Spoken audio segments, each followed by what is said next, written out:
All right, moving on to the co-main event.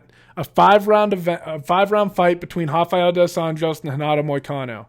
This fight obviously is coming together after Rafael Fiziev tested positive for COVID and was dropped off the card. And like we said earlier, this fight's not quite as exciting just because Rafael Fiziev has already knocked out Renato Moicano. But it is a good matchup. Renato Moicano looked great in his last fight against Alexander Hernandez. But I think he has a couple things working against him, right? First off, Rafael dos Anjos is a main event machine. He's a former world champion, right? And he has been preparing for a 5-round fight against Rafael Fiziev for quite some time now. He's had a full camp to prepare for going 5 rounds, right? Also, Rafael dos Anjos is just a very well-rounded, complete martial artist. This is a very difficult fight. I don't care about his age. This is a very difficult fight to take on short notice after you just went through all the preparation. I'm telling you, there's like something about, like, sometimes short notice fights work out, but there is something I think about going through an entire camp and then going through the actual fight and like going through that actual battle, like the whole mental thing. Like, once you go through that, there has to be like some sort of dump afterwards. And maybe some guys respond to it better than others. I don't know.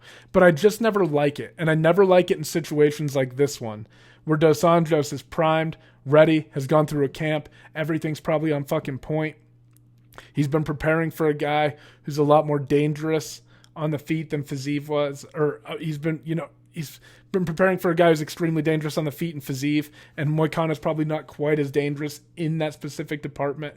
And, Moicano's got good wrestling, but RDA is probably the better wrestler. Like, this is just a tough spot for Moicano to be in. Maybe he pulls it off. Moicano's got some slick-ass striking, man. He does some great counter work.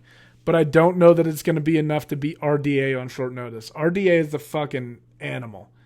He is. And you can tell that he works hard because his cardio always comes through in fights. I mean, if you look at when he won the title from Anthony Pettis, he just fucking put it on him and never stopped, right?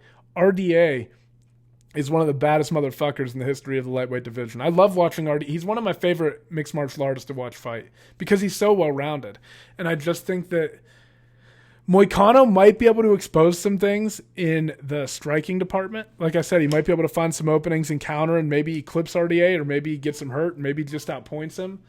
But I really kind of feel like, personally, RDA has the edge in this one. He has the experience. And Moicano's only main event, by the way, has been against the Korean Zombie, and he got finished in, like, no time at all. Right? So, there's not a lot.